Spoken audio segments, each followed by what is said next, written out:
Hey guys, what's up? Disney Nuts here. How you guys doing? Today we're talking about a technique called photo stacking. We do some really interesting effects like this.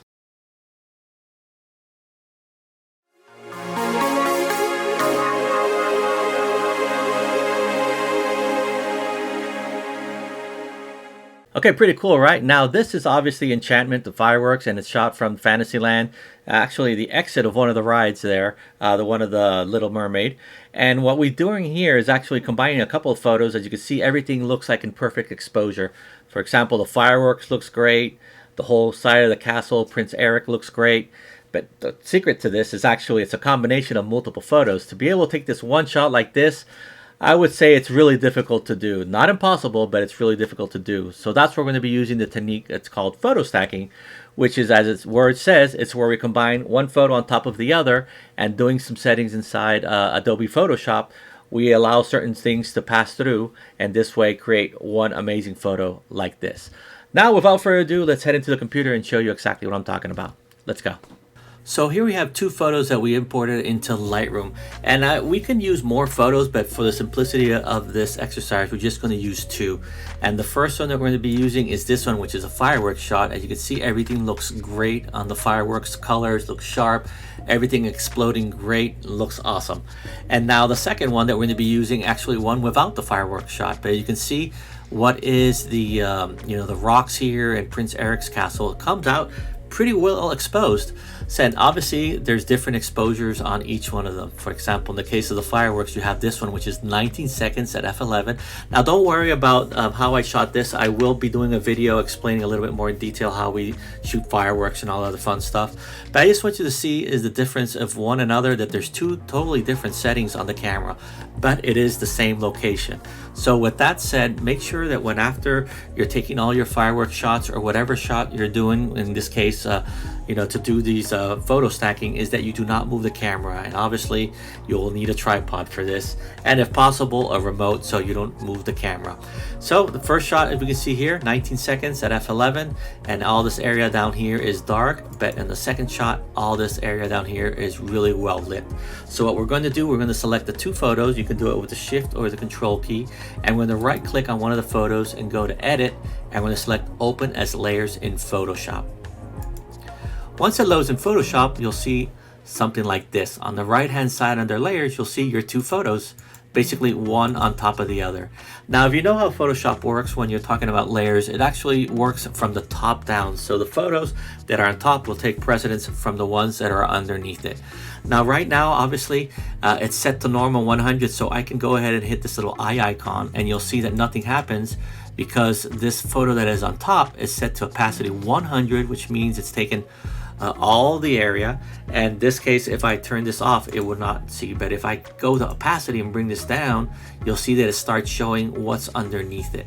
Okay, so the first thing we're going to do is we're going to select the two of them, and we're going to head over to edit, and we're going to hit auto align layers. And what this does, and we're going to select the defaults here, is that it makes sure that the photos are perfectly aligned.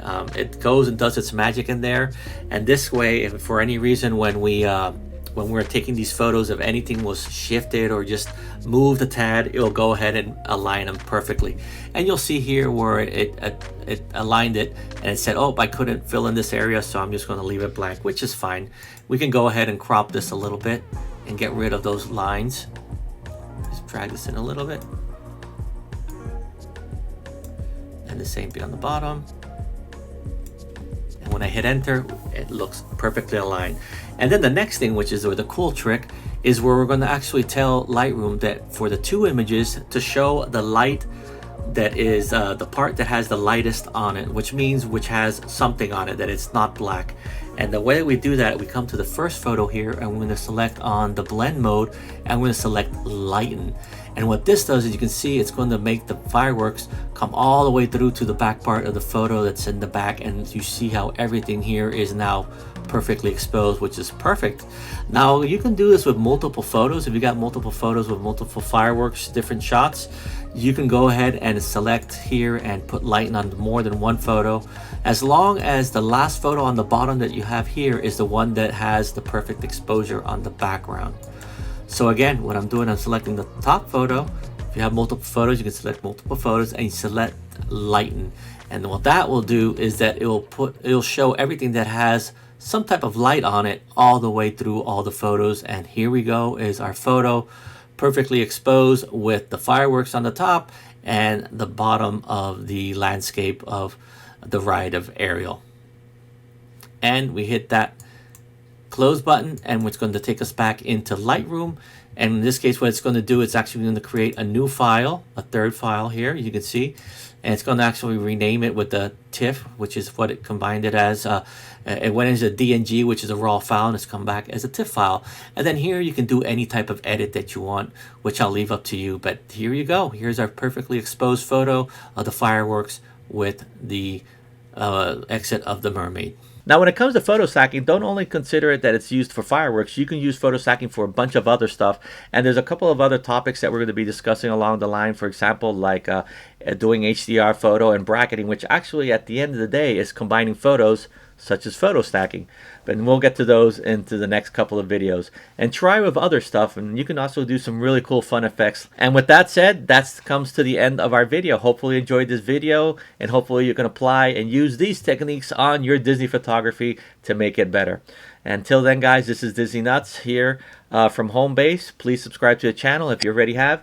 Thanks a lot. I really appreciate it. And that way we keep these videos flowing. Until then, stay awesome. See ya. Bye.